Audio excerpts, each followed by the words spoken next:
ಶೈಲಾಪುತ್ರಿ ದೇವಿಯ ಕಥೆ. ಶೈಲಾಪುತ್ರಿ ದೇವಿ ನವದುರ್ಗೆಯ ಮೊದಲ ರೂಪ.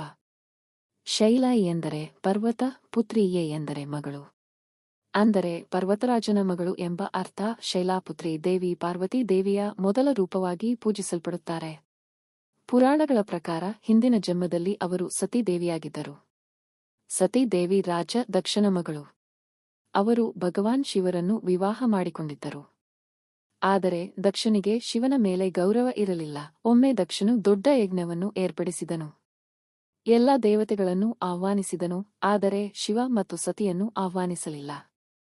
ಸತೀ ದೇವಿ ತಂದೆಯ ಮನೆಗೆ ಹೋಗಲು ಬಯಸಿದರು. ಶಿವನು ಆಹ್ವಾನವಿಲ್ಲದೆ ಹೋಗಬೇಡ ಎಂದು ಹೇಳಿದರು. ಆದರೂ ಸತೀ ದೇವಿ ಯಜ್ಞಕ್ಕೆ ಹೋದರು. ಅಲ್ಲಿ ದಕ್ಷನು ಶಿವನನ್ನು ಅವಮಾನಿಸಿದನು. ಅದನ್ನು ಸಹಿಸಲಾರದೆ ಸತೀ ದೇವಿ ಯಜ್ಞಾಗ್ನಿಯಲ್ಲಿ ತನ್ನ ದೇಹವನ್ನು ತ್ಯಜಿಸಿದರು. ನಂತರ ಸತೀ ದೇವಿ ಹಿಮಾಲಯ ರಾಜನ ಮನೆಗೆ ಮಗಳಾಗಿ ಜನಿಸಿದರು. ಹಿಮಾಲಯ ರಾಜನು ಪರ್ವತರಾಜನಾಗಿದ್ದರಿಂದ ಅವರಿಗೆ ಶೈಲಾಪುತ್ರಿಯೇ ಎಂದು ಹೆಸರು ಬಂತು. ಬಾಲ್ಯದಿಂದಲೇ ಅವರು ಶಿವನ ಭಕ್ತೆಯಾಗಿದ್ದರು. ಮತ್ತೆ ಶಿವನನ್ನು ಪತಿಯಾಗಿ ಪಡೆಯಲು ಕಠಿಣ ತಪಸ್ಸು ಮಾಡಿದರು. ಅವರ ಭಕ್ತಿಯಿಂದ ಸಂತುಷ್ಟನಾದ ಶಿವನು ಅವರನ್ನು ವಿವಾಹ ಮಾಡಿಕೊಂಡನು. ಹೀಗೆ ಶೈಲಾಪುತ್ರಿ ದೇವಿ ಪಾರ್ವತಿ ರೂಪದಲ್ಲಿ ಮತ್ತೆ ಶಿವನ ಸಂಗಾತಿಯಾದರು. ಶೈಲಾಪುತ್ರಿ ದೇವಿ ಎಮ್ಮೆ ನಂದಿ ಮೇಲೆ ಕುಳಿತುಕೊಂಡಿರುತ್ತಾರೆ. ಒಂದು ಕೈಯಲ್ಲಿ ತ್ರಿಶೂಲ ಮತ್ತು ಇನ್ನೊಂದು ಕೈಯಲ್ಲಿ ಕಮಲ ಹೂವನ್ನು ಹಿಡಿದಿರುತ್ತಾರೆ.